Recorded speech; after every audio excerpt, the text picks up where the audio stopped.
About her, our next guest, never expected to be selected for Jamaica's 2025 Rhodes Scholar Awardee, but with the power of self-belief and determination, she was able to secure her spot. I'm speaking about none other than the overachiever herself, Miss Andreen Cameron. Hello, darling. Hi. How are you? I am phenomenal. I mean, you look phenomenal, that's for sure. I mean, can we zoom in on our shoes, please? That's how you dress when you're a Rhodes Scholar, right? Festival queen. Lady, we've been talking about, for the past couple of days, about this achievement of becoming a Rhodes Scholar. I believe only 120 persons are selected every year, right?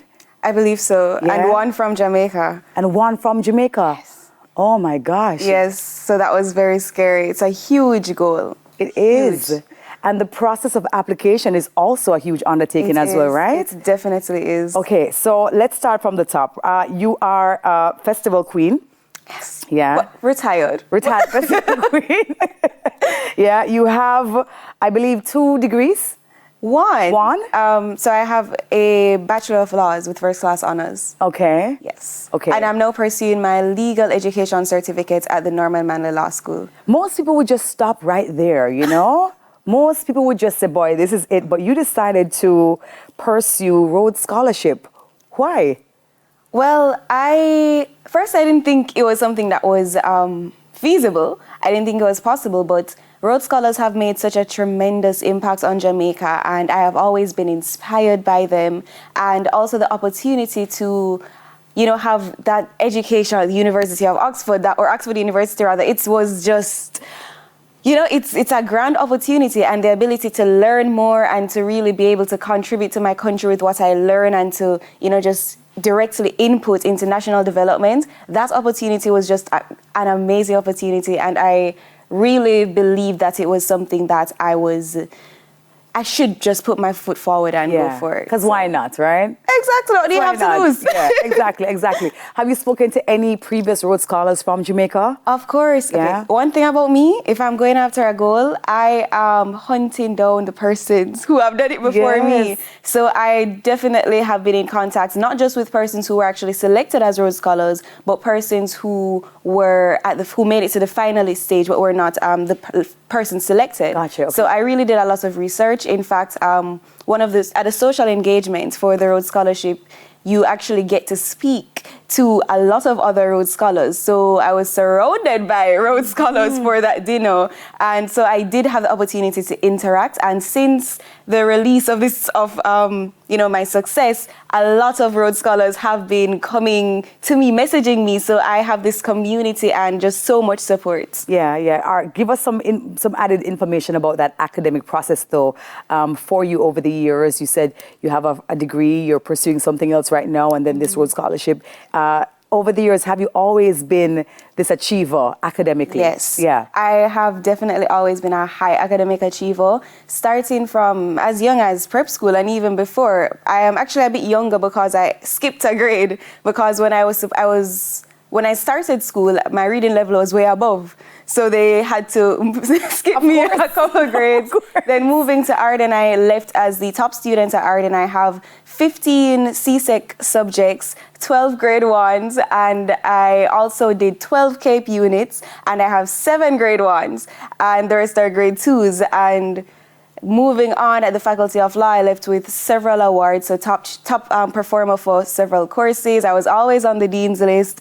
I graduated as a valedictorian, and then coming into Norman Manley, just passed the bar exams, and I had 3 A's in my last, 3 out of 6 A's in my last set of courses, and I'm eyeing the principal's list. So, listen, we need to give her the principal list right now, Listen, that is amazing. So when you're called an overachiever, I mean, it's very true. It's very true. Are you like really addicted to academic pursuits, though? You would say. I am, but also because I always grew up learning that education is your gateway, and if you want to have tremendous impact, and if you really want to be somebody who is not just respected but is able to contribute greatly to your country, I believe that having a well-rounded and a great understanding of knowledge and a great extent of knowledge is very important. So I've always prided myself on being able to learn more. Yeah. Because you're here to learn. That's what life is about. So I have always loved learning. And the ultimate goal for you is what exactly?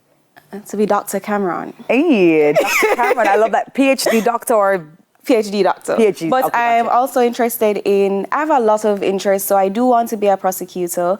I am also very interested in contributing in the academic world, so contributing to the research about gender-based violence, especially human trafficking and the sexual exploitation of human trafficking. I'm also very interested in commercial areas as well, so it's not just the human rights perspective, so to speak, but I'm also interested in the commercial area, Jamaica's investment and Jamaica's trade. So I can't say for certain I know what the end goal is, but I do know that I want to be in a place where I'm able to contribute to the resolution of a lot of issues that we face in Jamaica. So helping Jamaica move further along is my goal. Wow. If you said what you just said a while ago in that final interview, I can see the reason why you were awarded, because that whole process, though, you just mentioned it a while ago, persons who would have started the journey, gotten their recommendations. I believe you have to have 5 recommendations, 6 recommendations, both from the academic and space character, and character 4 academic references. and 2 character, I believe. Or I believe it's a minimum 4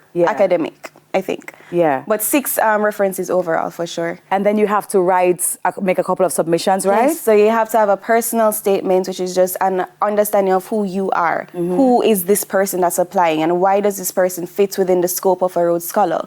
And also there's this understanding of your academic statement. What do you want to do? What are the courses that you want to pursue? And they also have to submit your resume, a 2-page resume, I believe.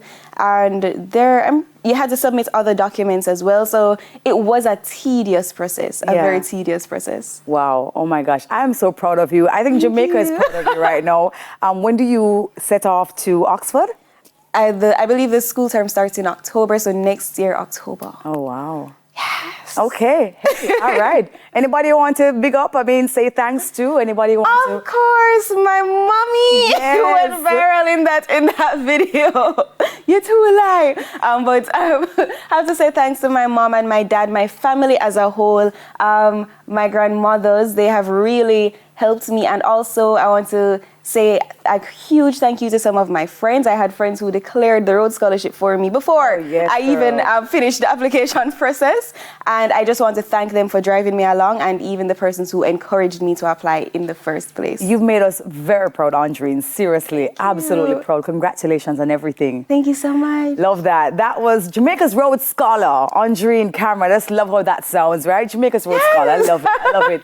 Next up, guys, Government Senator Cavan Gale joins us to discuss wellness in the workplace. Stay with us. Love.